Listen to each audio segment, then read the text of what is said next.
잘 샜습니까? 이번 추석에 가족들이 함께 모여서 아마 지금 여러분들 그 귀에는 손주, 손녀들이 와가지고 며칠간 떠들고 그렇게 지금 다 이제 가시고 오늘 이 법회에 참석을 하시게 됐는데 기회쟁정할 것 같습니다. 식구들의 함께 모여서 추석을 세내라고 며칠간 같이 지내시는데 어떤 분들은 시골 가신 분도 계실 거고 어떤 분들은 찾아오신 분들도 계실 건데 그동안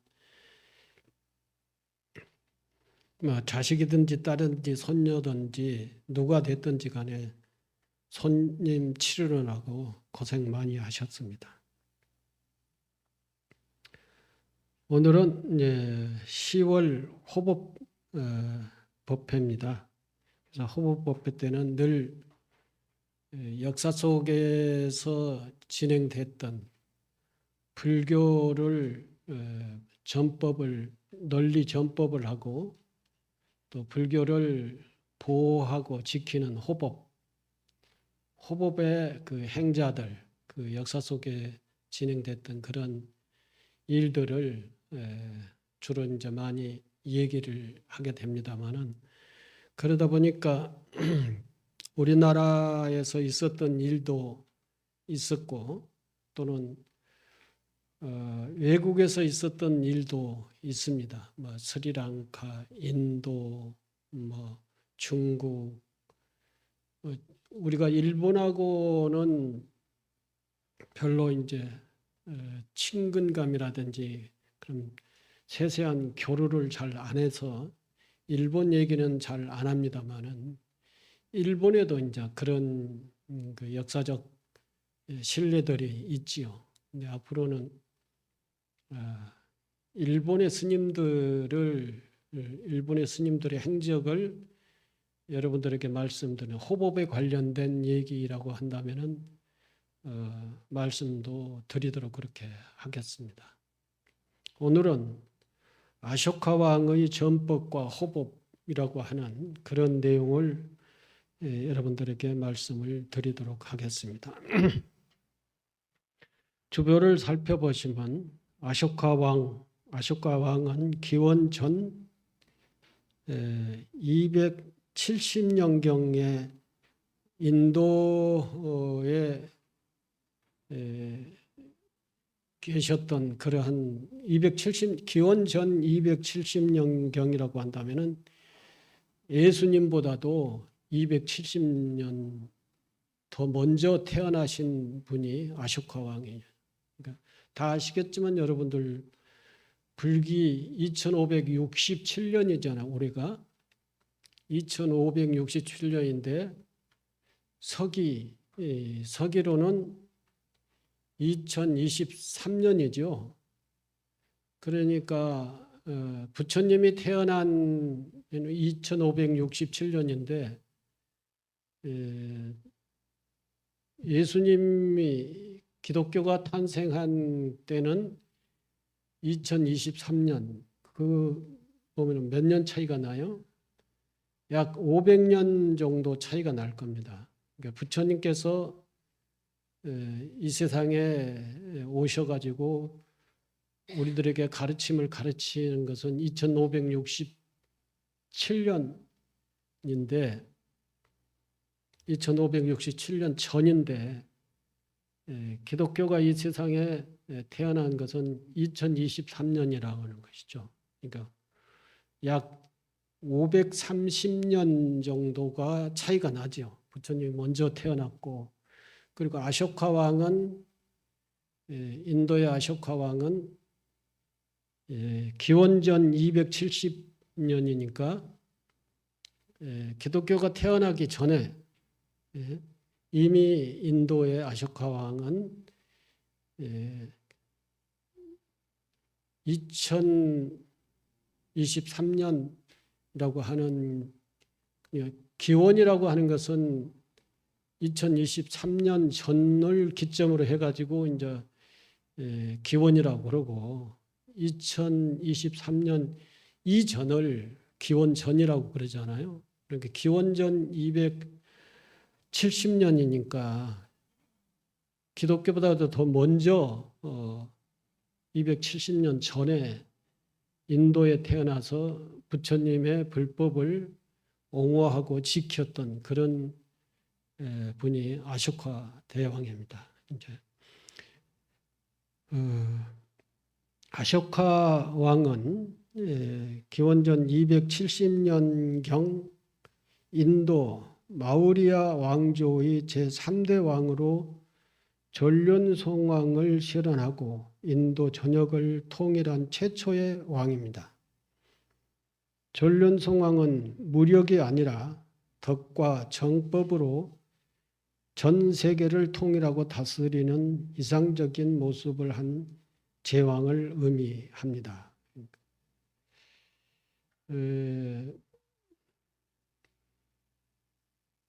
예수님 탄생한 그 시기에 또 부처님이 이 세상에 오신 그 시기에는 전부 다 이 세상 지구상의 모든 민족 부족과 또는 나라가 있다 하더라도 그 나라들이 전부가 다 서로 노예제 사회라고 할 수 있죠. 인도는 사성계급이라고 하는 것이 있어요.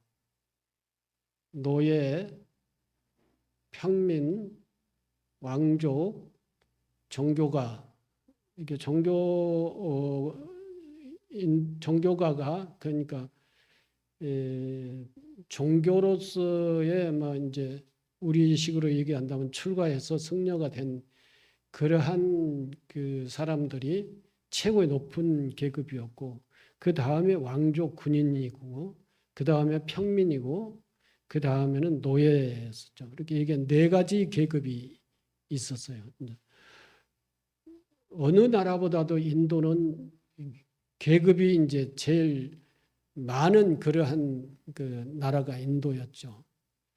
다른 나라들은 역사적인 그 사회 계급 제도를 정확하게 잘 모르겠는데 인도만은 사성 계급이 있었어요.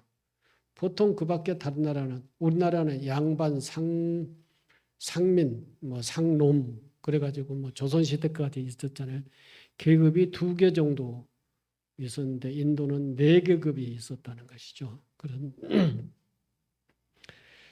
그런 나라에서 주로 이제 주변 나라하고 전쟁을 많이 했어요. 그 나라 자기 종족을 넓히고 또는 자기 나라를 땅덩어리를 넓히는 그러한 전쟁을 많이 한 시대가 이제 예수님이 이 세상에 탄생하는 그 2000년 전의 그 시대 상황은 전쟁을 많이 했다는 것이죠. 그러니까 다른 부족이 다른 부족을 치고 들어가서 그 부족을 통합을 하고 좋은 의미에서 통합을 한 것이지 부족이 다른 부족의 침입을 받아서 전쟁에서 지면은 진 그 부족은 전부 다 노예가 되는 것이죠. 그래서 땅덩어리를 넓히는 그런 일들이 많았죠. 전쟁이 많았어요. 그래서 사람들이 많이 죽는 질병에 의해서 많이 죽기도 하고 전쟁에 의해서 많이 죽기도 하고 흉년이 들어서 많이 죽기도 하는 그 고통이 엄청 온 세상의 고통으로 얼룩진 그러한 시대가 이제 바로 2000년 전의 시대이지요. 근데 그 2270년 전에 아쇼카 왕이 이 세상에 태어났는데 그때가 그렇게 전쟁이 많은 때였죠. 질병도 많고 또는 그 농사를 잘 짓기 위해서 수리 시설도 잘 안 되는 그런 자연의 어떤 의지할 수밖에 없는 그런 나라로서 전쟁, 질병, 흉년 이런 것에 의해서 사람들이 고통받고 있는 그런 상황이었어요. 그런 시대, 그런 상황에 부처님이 태어나서 고통에서 해방되는, 고통으로부터 벗어나는 해탈이라고 하는, 고통으로부터 해탈하는 그러한 가르침을 이제 많이 가르치셨죠. 그래서 그 고통에서 벗어나려면은 전쟁의 질병, 전쟁과 질병, 흉년 이런 것으로부터 고통, 이 고통으로부터 벗어나는 려면은 어떻게 우리가 수행을 해야 된다라고 하는 그러한 가르침을 많이 가르치셨던 것입니다. 그때 시대는 제일 인간의 삶 중에서 제일 화급하고 다급한 것이 전쟁, 질병, 그리고 흉년, 이러한 고통으로부터 벗어나는 것이 제일 중요한 일이었기 때문에 부처님께서 그 제일 인간에게 중요한 일들을 해결을 하려면 어떻게 해야 된다라고 하는 가르침을 많이 가르치셨던 그 불교가 그걸 중심으로 고통에서 벗어나는 가르침을 가르치는 것이 불교의 수행의 목표고 또 부처님의 가르침의 목적이었었다라고 하는 것입니다. 이제 그 아쇼카 왕은 부처님이 열반하시고 난 이후에 50년 정도 지났을 때 아쇼카 왕이 이 세상에 나타나는 것이죠. 그래서 아쇼카 왕은 원래 전쟁을 엄청 많이 한 왕이에요. 아쇼카 왕이 부처님 법을 믿기 전에는 이 여러 종족을 계속 전쟁을 해서 인도 전역을 이제 다 하나로 통합을 하는 그런 왕이 아쇼카 왕입니다. 지금 여러분들이 이제 지도는 없습니다만은 인도 반도 위쪽으로는 그 히말라야 산이죠. 히말라야 산이고 나라가로 얘기하면은 우리가 인도 지도를 볼 때 오른쪽에 동북쪽으로는 방글라데시가 있고 또 서북쪽으로는 파키스탄이 있어요. 근데 그도 옛날에는 전부 다 같은 인도 반도에 속했던 나라입니다. 그리고 파키스탄 서쪽으로 가면은 아프가니스탄이 있고 아프가니스탄 여러분 많이 들어보셨죠? 전쟁을 하던 나라니까.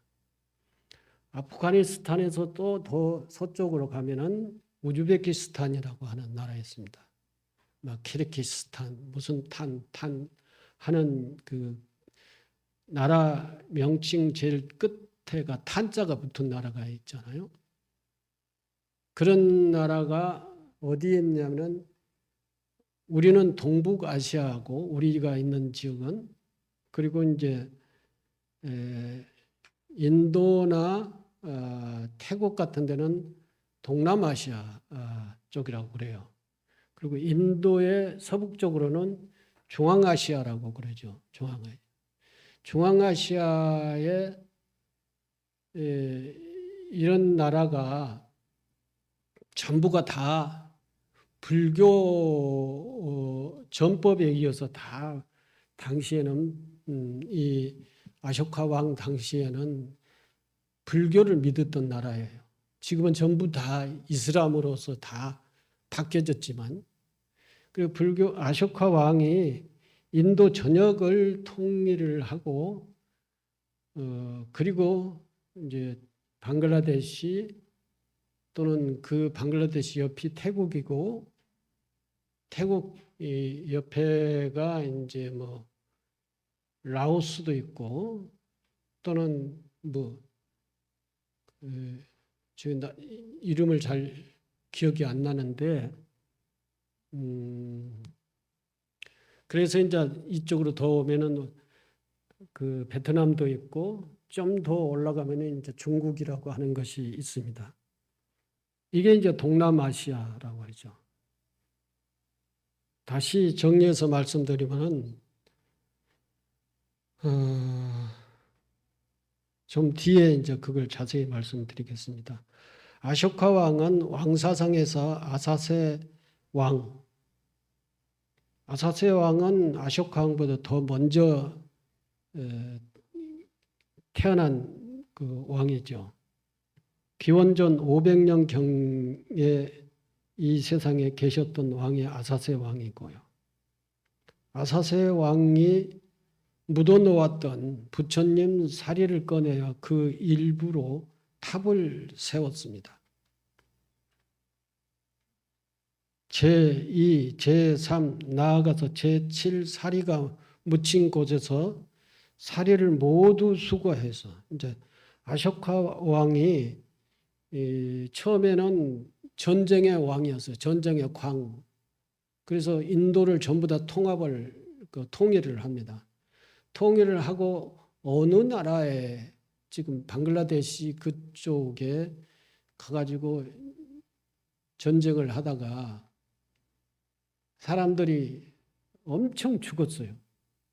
그래서 이제 아쇼카 왕 군대가 다 죽이는 사람들이죠. 그쪽에 나라 사람들. 근데 그걸 이제 본 거예요. 늘 전쟁해서 사람 죽이고 하고 다녔는데 그때 그 적군이 다 죽은 것이 굉장히 선명하게 다가온 거예요. 그래가지고 그 죽은 사람들이 산더미처럼 쌓여 있고 거기서 칼에 찔려서 피가 흐르는 것이 이제 뇌를 이루어 있는 모습을 봅니다. 그 모습을 보고 아쇼카 왕이 마음을 돌이킵니다. 아, 전쟁을 하면 안 되겠구나. 전쟁을 하면 생명을 죽이는 거니까 닥치는 대로 사람이건 뭐건 말이건 다 죽여지잖아요. 그때사 그 죽은 시체들에서 흐르는 피, 다른 때는 다 사람을 목을 치고 막 그렇고 다녔는데 왜 그때사 그랬는지는 모르겠어요. 우리도 가끔 그럴 때가 있죠. 같은 일을 계속 하면서도 어느 순간인가 그 일이 크게 자기에게 다가오는 그러한 때가 있잖아요. 아쇼카 왕도 전쟁을 늘 매일 전쟁을 해서 다른 부족을 다 항복받고 노예를 만들면서도 그때가 제일 이제 사람 죽이는 것이 두렵게 다가온 것이죠. 아, 내가 이렇게 사람을 많이 죽이고 살생을 많이 하게 되면은 내가 이제 죄를 받겠구나, 그 과보를 받겠구나 하는 그러한 생각이 들었던 거예요. 그래서 그때부터는 전쟁을 하지 말아야겠다라고 하고 회심을 했어요. 딱 마음을 바꿨어요. 그럼 그 뒤로부터는 불교를 믿지도 않았었는데 회심을 하고 난 다음에 부처님의 법을 알게 되고 부처님의 법을 믿게 되겠어요. 그래서 부처님 가르침에 보니까 살생을 하지 말라라고 하는 그러한 가르침이 있었거든요. 그래서 그때부터 부처님 법대로 살겠다라고 하고는 모든 그 인도 전역의 모든 자기가 통치하는 나라의 모든 백성들은 살생을 하지 마라. 사람뿐만 아니라 어떠한 생명도 죽이지 마라. 라고 하는 것으로서의 그 칙명을 내립니다. 칙명을. 아쇼카 왕은 왕사상에서 아사세 왕이 묻어 놓았던 부처님 사리를 꺼내어 그 일부로 탑을 세웠다. 그러니까 전쟁을 하다가 마음을 회심을 하고 난 다음에 모든 생명을 살생하지 말라라고 하는 그 회심을 하고 난 이후에 부처님 가르침을 접하고 부처님을 이제 존중하고 부처님을 믿어야겠다라고 하는 생각을 하고 난 이후에 이러한 일이 일어난 거예요. 아사세 왕이 부처님을 열반을 하시고 난 이후에 화장을 하고 사리를 이제 여러 나라에게 분배를 했는데 그때 아사세 왕이 이 탑을 이제 많이 세웠던 것 같아요. 이제 뭐 시간이 이제 많이 가기 때문에 아사세 왕에 대해서 얘기도 많거든요. 아사세 왕이 자기 부왕을 자기 어머니와 부왕을 지하 감옥에다 가둬놓고 왕권을 찬탈을 해서 왕이 된 그 왕이 아사세 왕이에요. 그런데 그 다음에 병이 들어가지고 이제 참회를 하고 병이 낫고 부처님 법을 그때서 이제 믿어서 부처님 열반하실 때에 그 부처님 사리를 탑을 세웠던 왕이 와사세 왕이에요.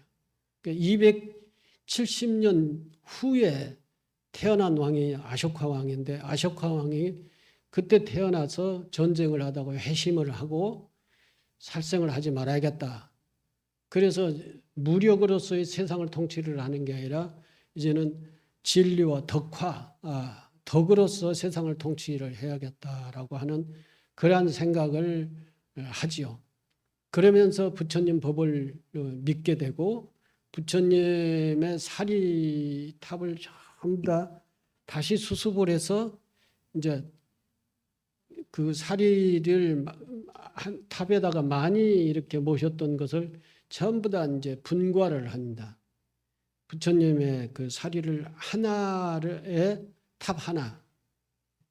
그래가지고 엄청 사리를 탑을 이제 제7의 사리가 묻힌 곳에 가서 사리를 모두 수거했다. 왕은 84,000개의 보배 함을 만들어서 금, 은, 유리로 장식하고 보배 함마다 한 개의 사리를 넣었다. 그 사리를 하나씩 야차에게 나누어 1억이 사는 그 인구가 1억이 사는 곳에 탑을 하나씩 세우라고 그랬어요.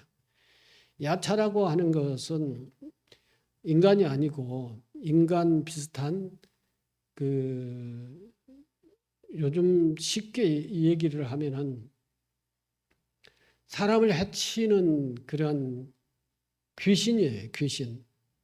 근데 그 귀신을 이제 아쇼카 왕은 덕으로 다 제압을 하고 그 귀신에게 이제 사리함에다가 사리를 하나씩 넣어서 사람 많이 사는 곳에 가서 반드시 이 탑을 세워라라고 이렇게 야차에게 줬다는 것이죠.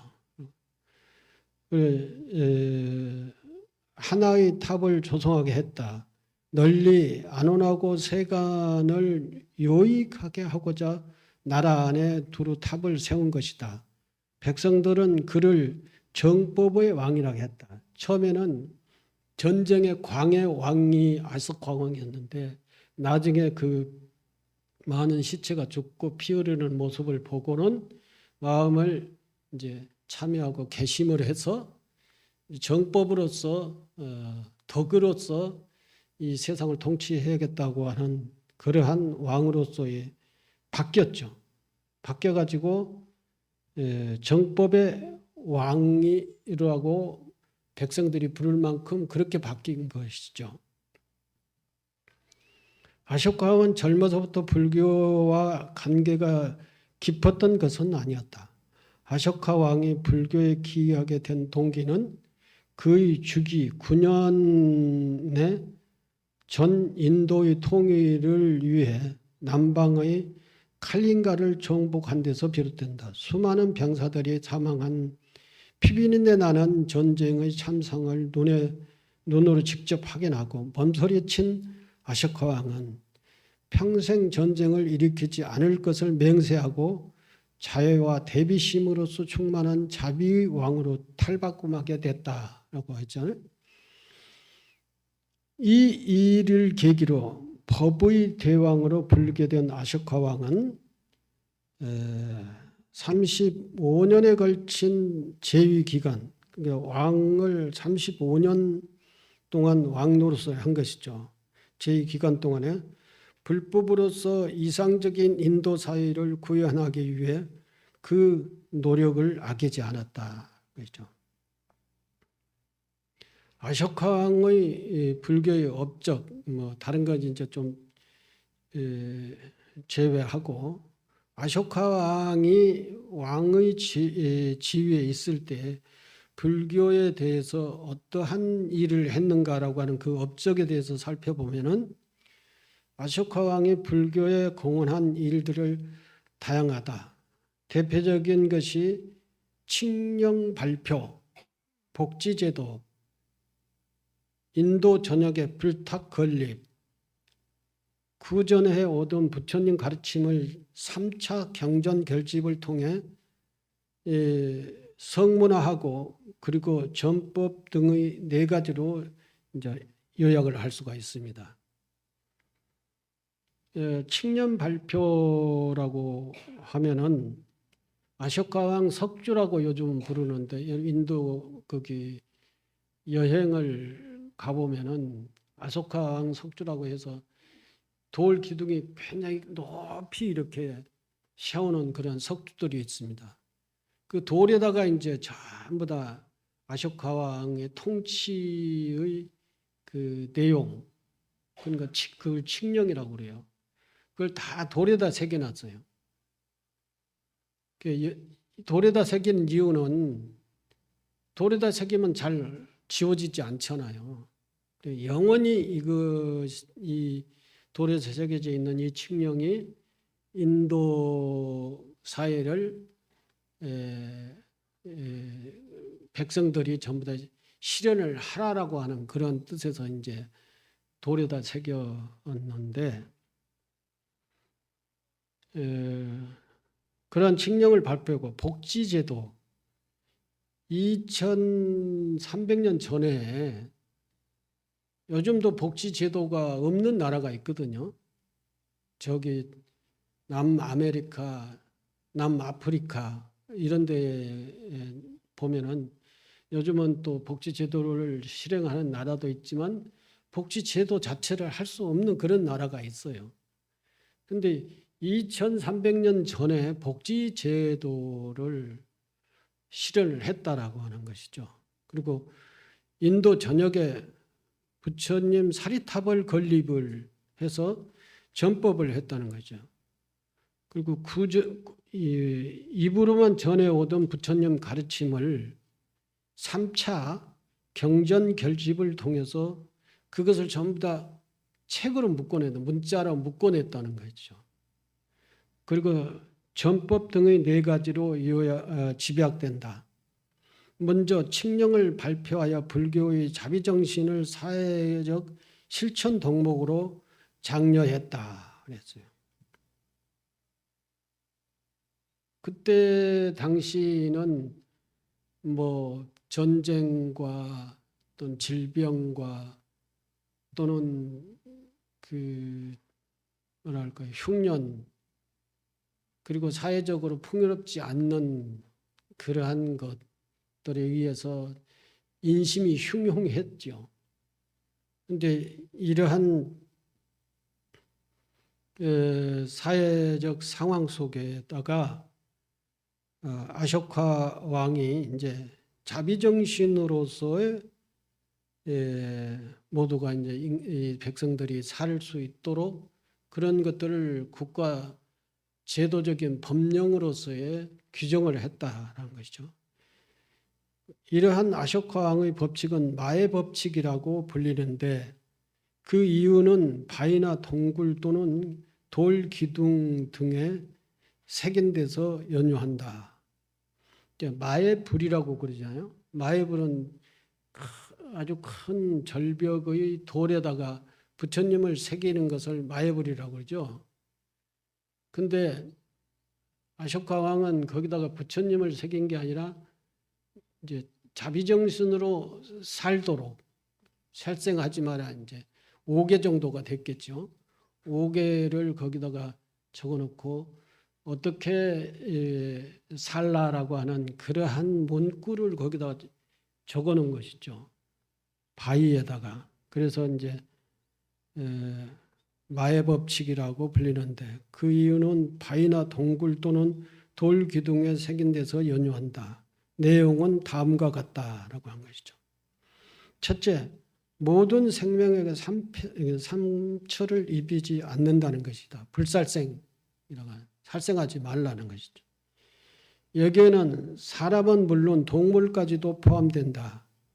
이 사상의 근본 정신은 생명 존중과 자비심이다. 아쇼카 왕이 무력을 부정한 것도 여기에 근거를 두고 있다.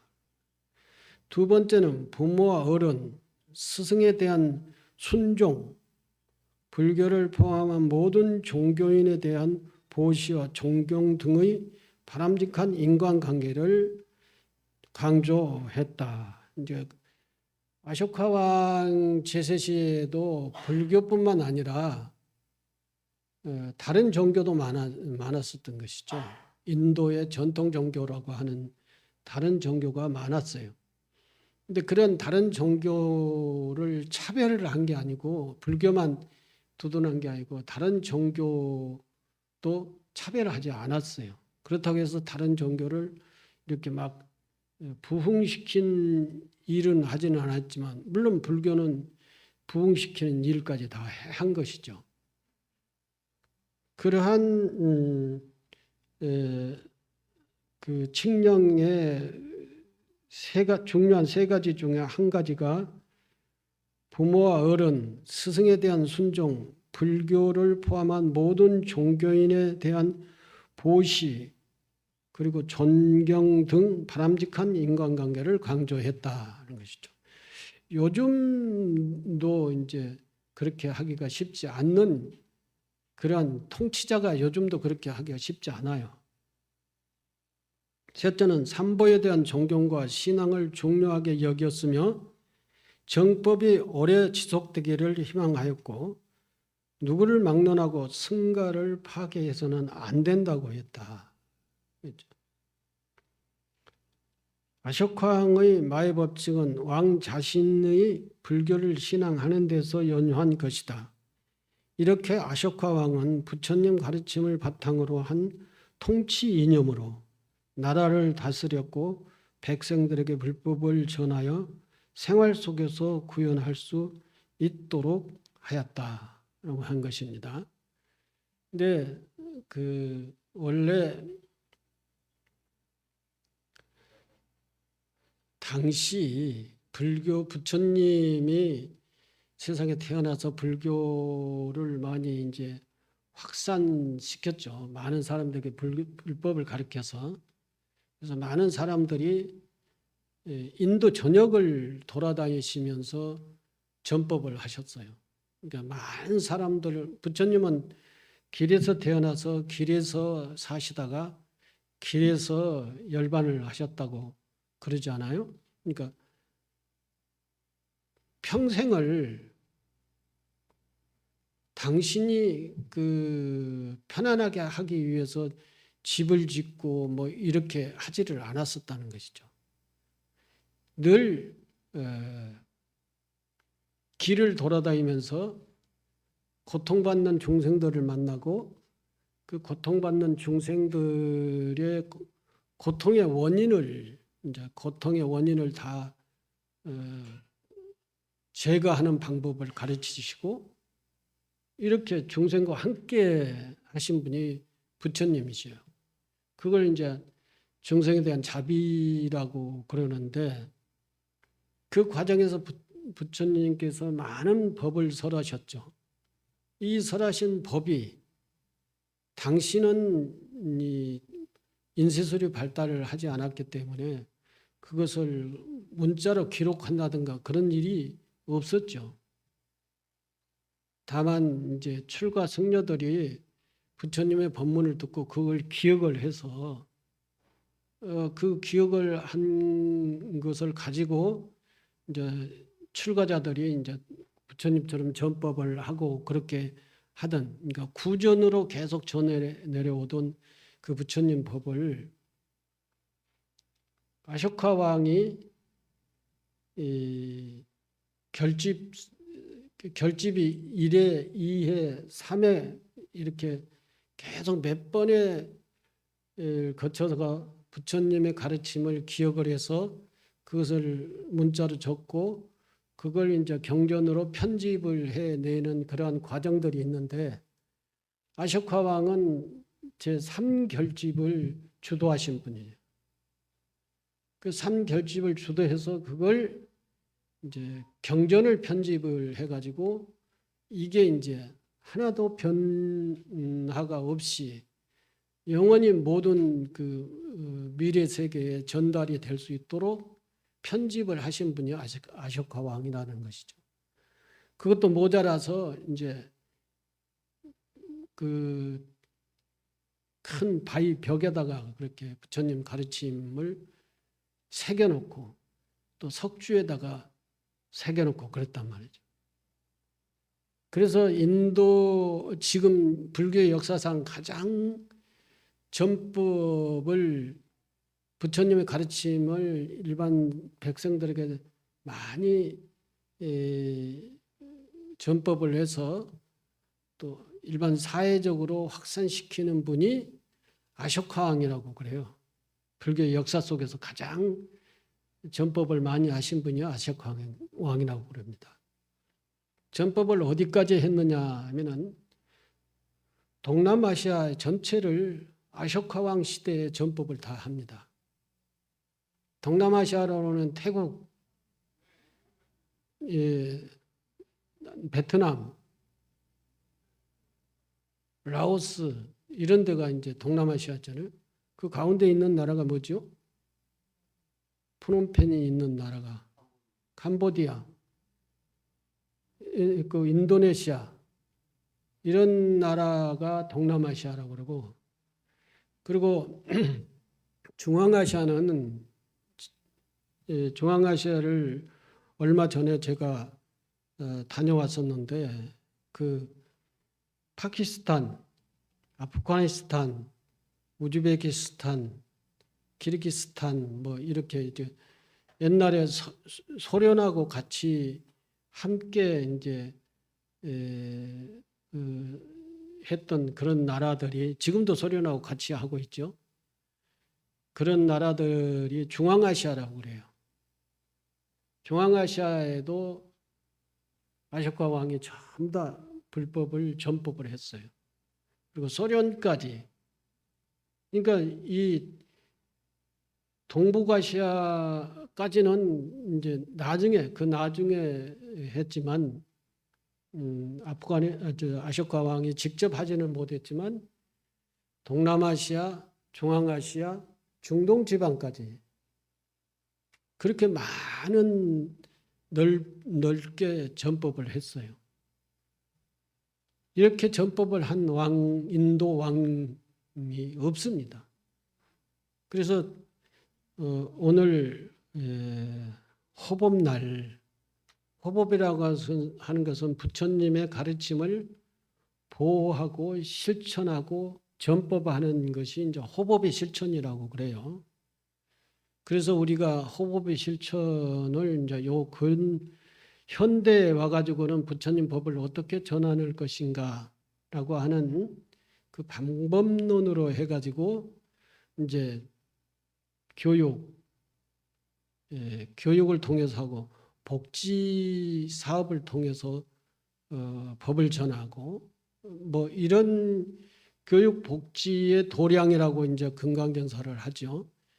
교육을 통한 것이 이제 교육도 어린이, 청소년, 일반 청년, 일반 뭐 이렇게 그 연령층을 구분을 해보면 여러 가지 계층이 있잖아요.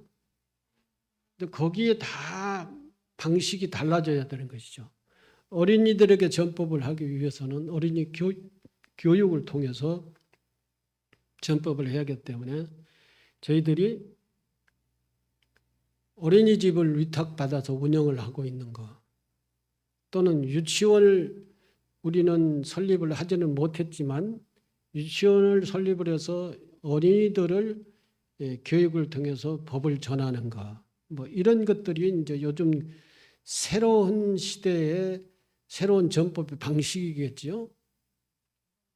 그리고 이제 행원이라고 하는 것을 통해서 일반 시민들에게 여러 가지 이제 복지 제도라고 하는 것을 실현을 하면서 전법을 하는 것이 이제 호법 실천이라고 그럽니다. 그리고 지금 그 철산복지관을 우리가 운영을 해서 우리가 사찰에서 이제 복지관에 운영비를 지원을 하거든요. 그런 것을 통해서 이제 전법을 한다라고 하는 전법 사업이에요. 그런 것들이. 그런 것이 전부 다 전법 사업이고 곧 호법 사업이라고 하는 것이죠. 호법 사업. 그전에는 이제 건강법보라고 하는 것을 만들어서 배포를 함으로 인해 가지고 우리 건강정사의 신도들에게 또다시 또 다른 방법으로 또 다른 내용을 전법을 한다라고 하는 것을 법보를 발행을 했기도 했는데, 그게 이제 법보를 만드는 게 너무 힘들어 가지고 몇 년 전에 이제 그것을 중단을 했지요. 그렇지만 저희가 지금 전법을 하는 여러 가지 방식이 있는데, 그 사업을 함으로 인해서 호법사업, 전법사업이라고 해서 그렇게 하고 있는 것입니다. 그래서 이 호법 건강정사의 가장 중요한 법회가 호법법회예요. 호법법회. 그래서 옛날에는 호법법회에 제일 많이 참석을 하고 그런데 요즘은 일요법회보다도 덜 참석을 하게 됐는데, 옛날에 살던 사람들이 호법법회를 인등법회로 만들어 가지고 호법회라고 하는 개념을 다 이제 그 훼손을 해버렸어요. 그래서 호법법회가 요즘은 일반 무슨 관음제일, 지장제일 법회의 형식으로 이렇게 돼버렸죠. 그래서 좀 안타까운데 언젠가는 이 호법법회를 다시 원뜻을 다시 되살려야 되고, 그리고 호법법회 참여를 하고 발언 한 달에 한 번씩 호법 발언금을 얼마씩 내므로 인해 가지고 그 발언금을 모아서 어린이 사업을 하고 노인 사업을 하고 또 다른 뭐 독거노인들에게 밑반찬을 나누고 이러한 그 사회 여러 가지 기관을 통해서 전법 사업 내지는 복지 사업, 교육 사업을 통해서 전법을 하는 그러한 것으로 되살려 놔야 됩니다. 그런데 지금 상태에서는 여러분들이 그렇게 깊이 중요한 것으로서 인식이 초창기에 있는 분들은 그런 인식이 있는데, 요 근래 이제 절에 새로 들어오신 분들은 그런 인식이 별로 없어요. 그래서 그 호법법회가 중요하게 이렇게 진행되고 있지 못하다라고 하는 아쉬움이 있습니다. 그런 것들을 만들어내기 위해서 아쇼카 왕의 전법과 호법, 또는 우리나라의 스님들이 목숨을 바쳐서 전법을 하고 법을 지키는 그러한 사례들을 호법법회 때는 늘 이렇게 말씀을 드립니다. 뭐 다른 법회 때는 복을 받으려면 어떻게 할 것인가, 뭐 수행을 해서 뭐 내 개인적인 이익을 취하려면 어떻게 할 것인가 이런 얘기들이 중심이지만 호흡법회는 그것보다는 내가 부처님 법을 배워서 어떻게 전법을 할 것인가라고 하는 것이 주 중심이고 또 절에서는 호법 발언급을 모아가지고 어떤 사업을 할 것인가라고 하는 것이 그 중심의 내용이라고 하는 것을 다시 한번 말씀을 드립니다. 아쇼카 왕이 처음에는 전쟁광이었다가 나중에는 마음을 돌려가지고 인도 통일된 인도를 통치를 하는데 그걸 강압 통치가 아니라 무력 통치가 아니라 덕화 통치 이러한 것을 통해서 인도 전역을 이제 평등하고 평화로운 사회로 만들고자 했고 그런 것들을 동남아시아 그리고 중앙아시아 중동까지 부처님의 가르침을 전부 다 전법을 했다라고 하는 이러한 부분들을 역사 속의 기록을 통해서 여러분들에게 함께 알고자 해서 오늘 이 말씀을 드렸습니다. 감사합니다.